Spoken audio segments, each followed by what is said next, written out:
তো তোমরা প্রত্যেকে জানো যে পিএসসি ক্লার্কশিপ এক্সাম তোমাদের মোটামুটি আর 2 মাস পরে হতে চলেছে।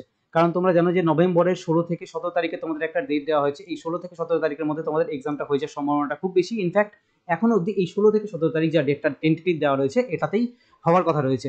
তো যেহেতু দেখো তোমাদের হাতে মাত্র 2 মাস সময় পড়ে রয়েছে, তো এই মুহূর্তে তোমাদের পিএসসি ক্লার্কশিপের জন্য বিশেষ করে, যেহেতু তোমরা প্রত্যেকের জন্য এখানে 7K+ একটা ভ্যাকেন্সি রয়েছে, তো লাস্ট 2 মাসটাকে তোমাদের সেরকম ভাবে ইউজ করতে হবে যেন তোমরা এই 7,000 জনের মধ্যে তোমার নিজের নামটা যেন তুমি এখানে নিয়ে আসতে পারো। আর অবভিয়াসলি তোমরা প্রত্যেকে জানো যে আমাদের এখানে এই প্রিলিমিনারি যে এক্সামটা হচ্ছে সেটা তোমাদের মেন্সের সাথে অ্যাড হয়ে গিয়ে দুটো মার্কস একসাথে যোগ করে নিয়ে তারপর তোমাদের ফাইনাল মেরিট লিস্ট বেরোবে। তো ফাইনাল মেরিট লিস্টে আসতে হলে তোমাদের এই 2 মাসটা ভীষণভাবে ক্রুশিয়াল হয়ে যাচ্ছে যে তোমাদের এখানে কিভাবে কি প্রিপারেশন নিতে হবে না নিতে হবে, প্রত্যেকটা জিনিস খুব ভীষণ ডিটেলে আমি আলোচনা করব। তো চলো ভিডিওটা শুরু করা যাক। নমস্কার, আমি রিওয়ান, ওয়েলকাম টু বিদ্যাকোষ। তো দেখো লাস্ট 2 মাসে তোমাদের কি কি করণীয়। দেখো সব থেকে প্রথমে তোমাদের যে সিলেবাসটা রয়েছে, আশা করি তোমাদের প্রত্যেকের সিলেবাস এই মুহূর্তে কমপ্লিট হয়ে গেছে। ইনফ্যাক্ট কমপ্লিট না হলে মোটামুটি অ্যাটলিস্ট 80% সিলেবাস আশা করি প্রত্যেকের কমপ্লিট রয়েছে। বাট এই মুহূর্তে তোমাদের এই 80% সিলেবাস যদি মোটামুটি 70-80% সিলেবাস কমপ্লিট হয়ে থাকে, সেই দিক থেকে আমি তোমাদের বলবো সিলেবাসের উপর এখন তোমরা জোরটা অত বেশি দিও না। এই মুহূর্তে তোমাদেরকে প্র্যাকটিসের উপর ম্যাক্সিমাম জোর দিতে হবে। প্র্যাকটিস এবং আগে 80% তোমরা যা পড়েছো সেটাকে রিভিশন করতে হবে। দেখো রিভিশন করাটা একটা ভীষণই টাফ কাজ, একটা ঠিকঠাক মতো করে ম্যাক্সিমাম টাইম রিভিশন দেওয়া যায় না। কারণ তোমরা প্রত্যেকে জানো যে ম্যাথে এতগুলো টপিক রয়েছে, সেইগুলোকে রিভিশন করা প্রত্যেকটা জিনিসের জন্য আলাদা আলাদা, অনেকে আবার বিভিন্ন জায়গা থেকে অন্যরকম ভাবে পড়ে থাকো। তো সেইখানে এত বেশি জিনিস এক্সট্রা করে তোমাদের ট্রিক মনে করানো হয় যেগুলো পুরোপুরি আননেসেসারি মনে করানো হয়। অত কিছু ট্রিক মনে করা দরকারই পড়ে না। পিএসসি ক্লার্কশিপে যে লেভেলে তোমাদের ম্যাথ আসে, সেই ম্যাথের জন্য তোমাদের খুব বিশাল কিছু ফর্মুলা দরকার পড়ে না বললেই চলে। ইনফ্যাক্ট তোমাদের যেহেতু তোমরা প্রত্যেকে দেখতে পাচ্ছ যে আমাদের এখানে অ্যাডভান্স ম্যাথ আসবে কি আসবে না, অনেক ধরনের একটা ব্যাপার রয়েছে। তো ডেফিনেটলি আমি তোমাদের পরে ম্যাথস নিয়ে পুরোপুরি ডিটেলে আলোচনা করবো। বাট এই মুহূর্তে আমি আজকে ওভারঅল স্ট্র্যাটেজিটা বলে দিচ্ছি যে তোমাদের যেহেতু এখানে 3টে সাবজেক্ট রয়েছে, ম্যাথ রয়েছে, জিকে রয়েছে আর ইংলিশ রয়েছে, এই 3টের উপর বেস করে তোমাদের প্রিপারেশনটা কেমন কি হওয়া উচিত সেই জিনিসটা আমি আজকে আলোচনা করবো। এবং পরে আমি আলাদা করে ইন্ডিভিজুয়ালি ম্যাথের জন্য, জিকের জন্য এবং ইংলিশের জন্য আলাদা করে বলে দেবো তোমাদের কি কি করতে হবে না করতে হবে। ইনফ্যাক্ট মানে এই লাস্ট 2 মাসের জন্য আমি তো অলরেডি আগে তোমাদের বলে দিয়েছি যে কি কি করতে হবে না করতে হবে, বাট এই লাস্ট 2 মাসে তোমরা কি কি করবে না করবে সেই জিনিসটা আমি তোমাদের পরে আরো ডিটেলে আলোচনা করবো। বাট দেখো এই মুহূর্তে ওভারঅল তোমাদের এই 4টে মানে এই 3টে সাবজেক্টকে নিয়ে চলতেই হবে। তো তার জন্য আমাদের একটা পারফেক্ট স্ট্র্যাটেজি দরকার। দেখো আমি তোমাদের বারবার বলছি এই মুহূর্তে তোমাদের কি করতে হবে, রিভিশনের উপর জোর দিতে হবে এবং প্র্যাকটিসের উপর জোর দিতে হবে। দেখো তুমি এতদিন অবধি তো 80% সিলেবাস পড়লে, বাট এই যে তোমাদের এই 80% সিলেবাসটা পড়া হলো সেটা তোমার এখন অবধি কতটা কার্যকরী হয়েছে তোমার প্রিপারেশনে, সেই যে তোমার এই পিএসসি ক্লার্কশিপ এক্সামটা ক্র্যাক করার জন্য সে তোমাকে কতটা হেল্প করতে পারবে এক্সামের হলে।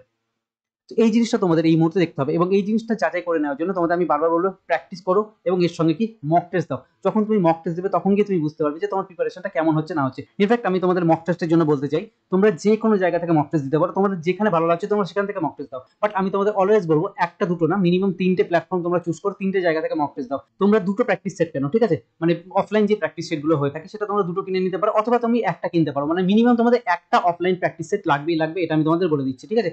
আর তুমি বাকি তুই দুটো যে কোনো দুটো তুমি অনলাইন কিনতে পারো, ঠিক আছে। বাট তোমরা যদি দুটো অনলাইন মক টেস্ট সেরকম ভাবে না পেয়ে থাকো, তাহলে আমি বলবো তোমাদের এখান থেকে দুটো তোমরা বিভিন্ন পাবলিকেশনের মক টেস্ট তোমরা এখান থেকে কিনে নিতে পারো। দেখো প্রত্যেকটা জায়গাতে আমি বারবার তোমাদের বলছি মক টেস্টের উপর জোর দিতে বলছি। এই মুহূর্তে তোমাদের মক টেস্ট ছাড়া তোমাকে কেউ বাঁচাতে পারবে না, তুমি এটা লিখে নাও। আমি তোমাদের প্রত্যেকবার একই কথা বলি, বাট ম্যাক্সিমাম স্টুডেন্ট কি করে যে নিজের মতো করে তারা একটা আইডিয়া লাগায় এবং সেই আইডিয়াটা গিয়ে তারা কার্যকরী করানোর চেষ্টা করে। বাট আলটিমেটলি সেই আইডিয়াটা কাজে লাগাতে গিয়ে তার মনে হয় কি যে আমার সিলেবাসের এই জায়গাটা পড়ে আছে, আমি এই 80%-এর বাইরে গিয়ে 100% সিলেবাসটাকে কভার করার চেষ্টা করি, তাহলে আমার এক্সাম ক্র্যাক হয়ে যাবে। একদমই ভুল কথা। তোমার রিফ্লেক্স যতটা ভালো হবে তুমি এক্সামে তত তাড়াতাড়ি কোয়েশ্চেন পড়ে বুঝতে পারবে এবং কোয়েশ্চেন পড়ে তুমি সেখানে অ্যান্সার মার্ক করে আসতে পারবে। তার জন্য তোমার কি হতে পারে, তুমি এখানে জিকের জন্য তোমার এখানে এমসিকিউ প্র্যাকটিস করতে হবে, তাও আর কি প্রিভিয়াস ইয়ার পিওয়াইকিউ, মানে যতগুলো এক্সাম আমাদের প্রিভিয়াস ইয়ারে হয়ে গেছে, WBCS, miscellaneous, clerkship, food SI, যত ধরনের প্রিভিয়াস ইয়ার হয়ে গেছে জিকের জন্য প্রত্যেকটা প্রিভিয়াস ইয়ারের কোশ্চেন তোমাদের প্র্যাকটিস করতে হবে। দেখো বারবার আমি এক কথা বলি, বাট এই কাজটাই ম্যাক্সিমাম কেউ করে না।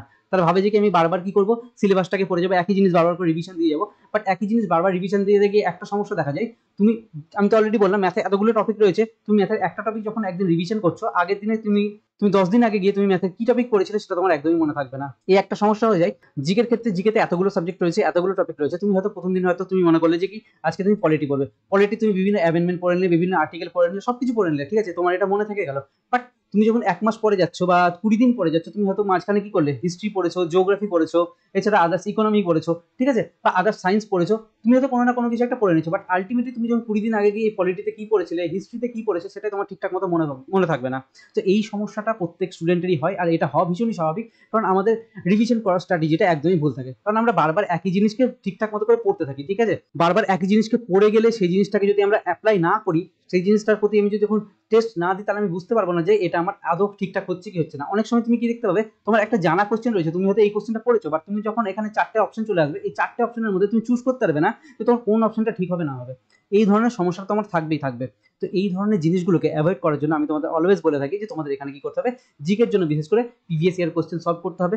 ম্যাথের জন্য কি করতে হবে, তোমাদের অঙ্ক পড়ে বুঝতে হবে যে না এই অঙ্কটা কি বলতে চেয়েছে আর এক্সামে কি ডিমান্ড করছে। তো সেই দিক থেকে অঙ্ক পড়ে বুঝে অঙ্ক করার জন্য যে একটা রিফ্লেক্স দরকার পড়ে, খুব তাড়াতাড়ি তোমাদের মাইন্ডটাকে এখানে কাজ করাতে হয়। এবার দেখো, এতটাও তাড়াতাড়ি মাইন্ড কাজ করাতে হয় না যে তোমাকে এটা সঙ্গে সঙ্গে অঙ্ক পড়ে উইদিন 10 সেকেন্ড 20 সেকেন্ডের মধ্যে তোমাকে অ্যান্সার করে আসতে হবে। দেখো, ওইটা পসিবল না সবসময়। ঠিক আছে, এক্সাম হলে যারা এক্সাম দিচ্ছে তারা খুব ভালো মতোই জানে যে এক্সাম হলে বসে 10 থেকে 20 সেকেন্ডে অঙ্ক করা সম্ভব না। হ্যাঁ, দুটো একটা অঙ্ক থেকে যায় যেটা ইজিলি হয়তো ডেটা মনে থেকে যায়, তো সেই ধরনের অঙ্কগুলো দুটো একটা করে দেওয়া যায়, ওই সব জিনিসগুলো নিয়ে মাথা ঘামি লাগনে। বাট ওই ধরনের অঙ্ক কতগুলো থাকে, 2-3টে থাকে, বাট ম্যাক্সিমাম অঙ্ক এরকম থাকে যেখানে তোমাকে অঙ্কটাকে আগে পড়তে হয়, আগে রিড করতে হয় অঙ্কটাকে, সেটাকে এবার রিড করার পর তোমার মাথাতে সেটা প্রসেস হবে যে হ্যাঁ আমার এখানে কি কি দিয়েছে, কিভাবে আমি এই অঙ্কটা সলিউশন করবো, সেটা তোমাকে আগে মাথাতে ভাবতে হবে। তারপরে তুমি যখন মাথায় সলিউশন করে নেবে, তারপর তুমি হয়তো সেটা মাইন্ডে সলভ করতে পারো, অথবা তুমি পেন পেপারের মাধ্যমে সলভ করতে পারো। এই একটা জিনিস তোমার হতে পারে। তো অঙ্কর জন্য তোমার এতগুলো একটা স্টেপ দরকার পড়ছে। তো ডেফিনেটলি তার মধ্যে কি আবার কোনো কোনো অঙ্ক কি থাকবে, ক্যালকুলেশন থাকবে, সেই ক্যালকুলেশন তুমি করতে হবে। কোনো কোনো অঙ্কে কি হয়, সামহাও তুমি হয়তো ভুল পড়ে নিলে, কারণ দেখো তুমি অনেক সময় তাড়াহুড়ো করে পড়ার চেষ্টা করো, যে কারণে তোমার কি হয়, অঙ্ক পড়াটা হয়তো ভুল হয়ে যেতে পারে। তো এই ধরনের অনেক কিছু সমস্যা থেকে যায়। তো এই সমস্যাগুলো দূর করার জন্য আমি তোমাদের বারবার বলছি, তোমাদেরকে মক টেস্ট সলভ করতে হয়। আর তোমাদের হাতে যে এই 2 মাস পড়ে রয়েছে, 2 মাসে তোমাদের যে 60 দিন পাচ্ছ, 60 দিনে তোমাদের মিনিমাম 50টা মক টেস্ট দেওয়া উচিত। আর মক টেস্ট দেওয়ার জন্য তোমরা বিশেষ করে আমি বলতে পারি যে তোমরা টেক্সট বুক প্রেফার করতে পারো। টেক্সট বুকে তোমাদের এই মুহূর্তে টেক্সট বুকে তোমাদের 699 টাকায় মক টেস্ট চলছে, বাট তোমরা বিদ্যাকোষ কুপন কোডটা অ্যাপ্লাই করলে, অবভিয়াসলি এখানে বিদ্যাকোষ এইচ আছে, ঠিক আছে, VIDYAKOSH, বিদ্যাকোষ কুপন কোডটা অ্যাপ্লাই করলে তোমাদের 12% ডিসকাউন্ট হয়ে গিয়ে তোমাদের এই 699 টাকা প্রাইসটা 615 টাকায় পেয়ে যাবে। তো ডেফিনেটলি তোমরা বিদ্যাকোষ কুপন কোডটা অ্যাপ্লাই করে এই মক টেস্টটা কিনে নিতে পারো। আর তোমরা প্রত্যেকে জানো একবার মক টেস্ট কিনলে তোমাদের এখানে 700+ এক্সামের জন্য মক টেস্ট আনলক হয়ে যায়। এখানে তোমাদের আদার্স কোনো এক্সামের জন্য আলাদা আলাদা করে মক টেস্ট কিনতে হয় না। তোমরা এখান থেকে সিজিএল, সিএইচএসএল, এমটিএস যা সেন্ট্রাল এক্সাম দিতে যাচ্ছ, অনেকে আবার জিডির এক্সাম দিয়ে থাকো, তো জিডির মক টেস্টও তোমরা এখান থেকে একবারেই একটা মক টেস্টের মধ্যে পেয়ে যাবে। পিএসসি ক্লাসিক, মিসেলিনিয়াস যা যা এক্সাম আছে সমস্ত এক্সামের মক টেস্ট তোমরা এই একটা পাসের মধ্যে পেয়ে যাচ্ছ। ঠিক আছে, আর অবভিয়াসলি আমি তোমাদের বলবো কি এই পাস প্রোটা নিতে। ঠিক আছে, পাস প্রোর মধ্যে তোমাদের প্রিভিয়াস ইয়ারের কোশ্চেন থেকে যায়, যেমন তোমরা এখানে দেখতে পাচ্ছ যে WPSC ক্লাসিকের মক টেস্ট রয়েছে। ঠিক আছে, এখানে তোমাদের ফুড এসআই যা যা প্রিভিয়াস ইয়ারের এক্সাম হয়ে গেছে সেই এক্সামগুলোর মক টেস্ট রয়েছে। ঠিক আছে, তো তোমাদের এখান থেকে প্রিভিয়াস ইয়ার পেপার পেয়ে যাচ্ছ, আদার্স তোমরা বিভিন্ন ধরনের চ্যাপ্টার টেস্ট পেয়ে যাচ্ছ, অনেক কিছু এখানে সাইডে গেলে তোমরা দেখতে পাবে যে প্রচুর ধরনের মক টেস্ট তোমাদের এখানে থেকে যাচ্ছে। ঠিক আছে, তো ডেফিনেটলি আমি তোমাদের বলবো মিনিমাম তোমাদের 50টা মক টেস্ট দেওয়া উচিত। তো ডেফিনেটলি তোমরা টেক্সট বুক প্রেফার করতে পারো, টেক্সট বুক থেকে মক টেস্ট দাও, এবং এর সঙ্গে আমি তোমাদের যে আরো বললাম যে আদার্স যে কোনো তোমরা প্র্যাকটিস সেট কিনে প্র্যাকটিস সেট থেকে মক টেস্ট দাও। তোমাদের মিনিমাম 3টে সেট ইউজ করতেই হবে। তোমাদের 3 ধরনের জায়গা থেকে মাইন্ড তোমাদের চালাতে হবে। দেখো, ফার্স্ট অফ অল তোমরা প্রিভিয়াস ইয়ারের কোশ্চেন তো পাচ্ছই, বাট খুব বাজে ব্যাপার হচ্ছে এটাই যে প্রিভিয়াস ইয়ারের কোশ্চেন আমাদের খুব বেশি অ্যাভেলেবেল নেই, কারণ আমাদের খুব বেশি এক্সাম হয় না। তোমরা প্রত্যেকে জানো প্রত্যেকটা এক্সামে আমাদের পঞ্চবার্ষিকী পরিকল্পনা হয়ে থাকে। অবভিয়াসলি পিএসসি ক্লার্কশিপ এটা তোমাদের এখন হচ্ছে, বাট তোমাদের এই মুহূর্তে আবার তোমরা পিএসসি ক্লার্কশিপ এক্সামটা কবে পাবে না পাবে তার কোনো গ্যারেন্টি নেই। তো যে তোমাদের হাতে 2 মাস সময় রয়েছে, আমি ফালতু তোমাদের বারবার বলে যাচ্ছি যে এই সিলেবাসের মধ্যেই জড়িয়ে থেকে যেও না, রিভিশনের মধ্যেই জড়িয়ে থেকে যেও না। ঠিক আছে, আমাদের এই দুটো জিনিস দরকার, বাট সিলেবাস রিভিশনের সঙ্গে সঙ্গে আমাদের সব থেকে যেটা বেশি দরকার পড়ে সেটা হচ্ছে মক টেস্ট। এই প্র্যাকটিসটাই কিন্তু আমাদের বারবার এই ম্যাথের ক্ষেত্রে, বিশেষ করে আমি বলবো ম্যাথ, ইংলিশ এইসব জিনিসের ক্ষেত্রে বিশেষ করে তোমাদের এই মক টেস্ট এই জিনিসটা খুব বেশি দরকার পড়ে। আর জিকের ক্ষেত্রে আমি তোমাদের বলবো প্রিভিয়াস ইয়ার কোশ্চেন সলভ, এই জিনিসটা সব থেকে বেশি দরকার পড়ে। এই দুটো জিনিস না হলে তুমি এক্সামে ভালো পারফর্ম করতে পারবে না। তোমার মনে হতে পারে যে তোমার সিলেবাস এখনো কমপ্লিট নেই, অনেক কিছু বাকি রয়েছে। যতটা বাকি রয়েছে কিছু করার নেই, তুমি সেটাকে আস্তে আস্তে পড়তে থাকো। বাট আমি যে জিনিসটা বলছি, তুমি প্রতিদিন একটা করে ফুল মক টেস্ট লাগাও। ঠিক আছে, একটা করে ফুল মক টেস্ট তুমি প্রতিদিন লাগাও এবং সেটাকে তুমি ভালো মতো অ্যানালাইসিস করো। ম্যাথে দেখো তোমাদের কোন কোন চ্যাপ্টার উইক রয়েছে, যে চ্যাপ্টারটা উইক রয়েছে সেই চ্যাপ্টারটাকে প্রতিদিন একটা একটা করে চ্যাপ্টার তুলতে থাকো। কোনো কোনো দিন হতে পারে কোনো চ্যাপ্টার বড় রয়েছে বা কোনো টপিক বড় রয়েছে, সেটা তোমাদের 2 থেকে 3 দিন লাগতে পারে। ঠিক আছে, কোনো ব্যাপার নেই, বাট 2 থেকে 3 দিন তোমার যখন সেই চ্যাপ্টারটা তুলতে লাগছে, বাট বাকি আদার্সগুলো তুমি যখন ঠিকঠাক করে নিতে পারছো, খুব একটা বেশি কিছু অসুবিধা নেই তোমাদের। আমি জানি প্রথম দিকে তোমাদের মক টেস্টের নাম্বার খুব কম আসবে, দেখে খুব খারাপ লাগবে যে তুমি এতদিন ধরে পড়লে বাট স্টিল তোমার মক টেস্টের নাম্বার কম আসছে। এবার তুমি একটা জিনিস ভেবে দেখো, যখন তুমি এক্সাম দিতে যাবে, এক্সামের আগে তুমি যখন দেখবে যে তোমার মক টেস্টের নাম্বার আসছে না, সেই সিচুয়েশনটা কতটা বাজে হবে। তো সেই জন্য 2 মাস যে এখন টাইম রয়েছে, ডেইলি মক টেস্ট দাও, সেক্ষেত্রে তোমাদের অনলাইন মক টেস্টের সোর্স আমি তোমাদের বলে দিলাম, টেক্সট বুক থেকে তোমরা মক টেস্ট দিতে পারো। এছাড়া আদার্স তোমাদের যে কোনো প্র্যাকটিসে তোমাদের যেটা মনে হচ্ছে, যেটা ভালো লাগে, যেটা ভালো চলছে এখন, ঠিক আছে, যেখানে ভালো ভালো কোশ্চেন দেওয়া থাকছে, তোমার মনে হচ্ছে তুমি সেই কোনো প্র্যাকটিস সেট একটা তুমি দেখে নিয়ে তুমি সেই প্র্যাকটিস দুটো কিনতে পারো, প্র্যাকটিস সেট তুমি দুটো কিনে নিতে পারো। এছাড়া তুমি আদার্স আর একটা অনলাইন মক টেস্ট দিতে পারো। দেখো অনলাইন মক টেস্টের জন্য আমি জোর এই কারণে দিচ্ছি, কারণ দেখো অনলাইন তুমি যখন মক টেস্ট দাও তখন সেখানে তোমাকে নাম্বারগুলো না ক্যালকুলেট করতে হয় না, প্রত্যেকটা জিনিস তোমার ক্যালকুলেট হয়ে কোনটা ঠিক হয়েছে কোনটা ভুল হয়েছে প্রত্যেকটা জিনিস তোমার চলে আসে একবারে। সেখানে তোমার কি হয়, এই অ্যানালাইসিস করতে অনেকটা টাইম বেঁচে যায়, যেটা তোমার অফলাইন মক টেস্টে মানে প্র্যাকটিস সেটের মধ্যে সেই জিনিসটা পসিবল হয়ে ওঠে না। তো এই একটা জিনিস অনলাইন মক টেস্টের ক্ষেত্রে খুব বেশি বেনিফিশিয়াল হয়ে যায়। তো যে কারণে আমি তোমাদের অনলাইন মক টেস্টের জন্য দুটো সোর্স বলছি, আর মানে দুটো কিনতে বলছি। আমি তোমাদের সোর্স একটা বলে দিলাম, বাকি তোমাদের যেখান থেকে ইচ্ছে তোমরা আরেকটা সোর্স নিয়ে নিতে পারো।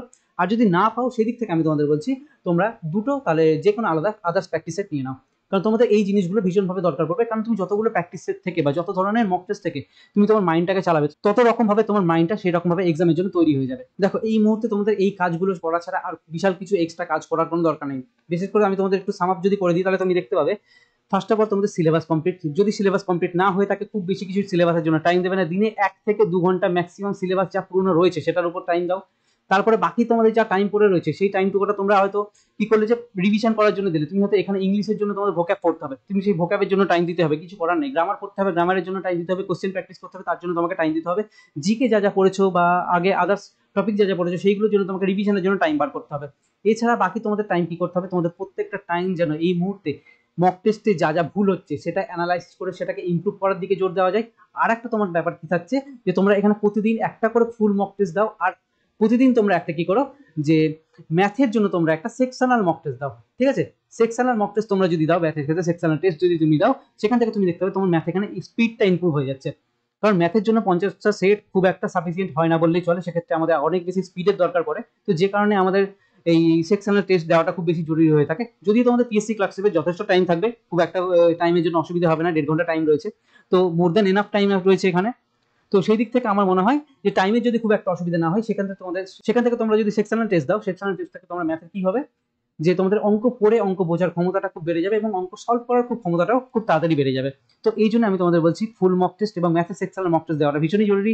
ইংলিশের জন্য তোমাদের ভোক্যাব এবং গ্রামারের রুল সেইগুলো তোমাদের প্র্যাকটিস করতে হবে, কোশ্চেন প্র্যাকটিস করতে মেইনলি। তুমি দেখো এখানে কোশ্চেন প্র্যাকটিস তুমি যদি না করো তাহলে এই জিনিসগুলো তোমার ইমপ্রুভমেন্ট হবে না।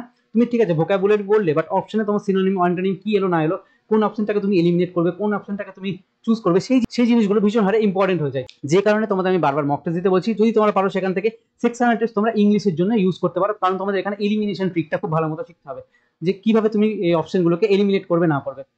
ওকে, তো দেখো তোমাদের কাজ হচ্ছে এইটুকুটাই, সিলেবাস পড়া, মক টেস্ট দেওয়া, অ্যানালাইসিস করা, রিভিশন করা, ব্যাস। এর থেকে বেশি কিছু কাজ তোমাদের এই মুহূর্তে করতে হবে না। হ্যাঁ আমি মানছি যে তোমাদের হয়তো অনেক কিছু এক্সট্রা করতে মনে হবে, আর অবভিয়াসলি তোমরা এখানে কারেন্ট অ্যাফেয়ার্সটাকে একটু ইনক্লুড করে নেবে, যেহেতু তোমাদের এক্সাম একদম এগিয়ে আসছে। তো কারেন্ট অ্যাফেয়ার্সের জন্য খুব বিশাল কিছু পড়ার দরকার নেই, মান্থলি কারেন্ট অ্যাফেয়ার্স পড়ো, ঠিক আছে। আমি এর আগে তোমাদের বলেছিলাম যে ডেলি কারেন্ট অ্যাফেয়ার্স পড়তে, তো যারা অলরেডি ডেলি কারেন্ট অ্যাফেয়ার্স পড়ে রেখেছো তাদের জন্য এই মুহূর্তে আর বারবার ডেলি কারেন্ট অ্যাফেয়ার্সের জন্য টাইম দেওয়ার দরকার নেই। এই মুহূর্তে তোমরা কি করো, মান্থলি কারেন্ট অ্যাফেয়ার্স পড়ো, যা তোমরা ডেলি পড়ে রেখেছো কোনো অসুবিধা নেই। এবার সেটা তোমরা কি করো, মান্থলি কারেন্ট অ্যাফেয়ার্স পড়ো। মান্থলি কারেন্ট অ্যাফেয়ার্স পড়লে মোর দ্যান এনাফ, সেটা করলে যথেষ্ট হয়ে যাবে। আর সেখান থেকে সেই মান্থলি কারেন্ট অ্যাফেয়ার্স থেকে যদি কোনো ধরনের স্ট্যাটিক রিলেটেড থেকে যায়, তো স্ট্যাটিক সেই জিনিসটা তোমাদের ভালো মতো পড়তে হবে, তবে কি তুমি দেখতে পাবে একদম এক্সাম হলে খুব ভালো পারফর্ম করে আসতে পারছো। ইনফ্যাক্ট তোমাদের এরকম ভাবে পড়তে লাগলে 85+ তোমাদের স্কোর হয়ে যাওয়ার চান্সটা খুব বেশি থাকবে। বাট আমি যেভাবে পড়তে বললাম সেভাবে তোমাদের পড়তে হবে। দেখো টাইম একদম কম রয়েছে, মাত্র 2 মাস রয়েছে, তো নিজের যে একদম জি জান লাগিয়ে দাও, এই 2 মাস টাইমটাকে খুব ভালো মতো ইউটিলাইজ করো, যেন তোমাদের এই 7000+ যে ভ্যাকেন্সিটা রয়েছে, এই 7000+ ভ্যাকেন্সির মধ্যে নিজের নামটা যেন তোমরা নিয়ে আসতে পারো। দেখো কোনো উল্টো পাল্টা কথা নেই, জাস্ট জেনুইন গাইডেন্স, যেটুকুটা না করলেই নয়, আমি তোমাদের সেইটুকুটাই বলছি। এবার কেউ যদি ভাবো যে কি আমি এইটুকুটা করতে পারবো না ভাই, তাহলে তুমি বোকামি করছো, ফালতু ভুলভাল ফিল্ডে চলে এসছো। কম্পিটিটিভ এক্সামে এইরকম ভাবে ছেড়ে ছেড়ে পড়াশোনা করবো বা অল্প পড়াশোনা করে চাকরি পাবো, এই ধরনের জিনিসগুলো একদমই কাজে লাগে না, ঠিক আছে। সো নেক্সট ভিডিও আসছে জিকের জন্য দি মোস্ট ইম্পর্টেন্ট টপিক কি হবে সেটা নিয়ে। তো চ্যানেলটা সাবস্ক্রাইব করে সঙ্গে থাকো, আর ভিডিওটা ভালো লাগলে অবশ্যই একটা লাইক করো। দেখা হচ্ছে আমাদের নেক্সট ভিডিওতে। Thank you.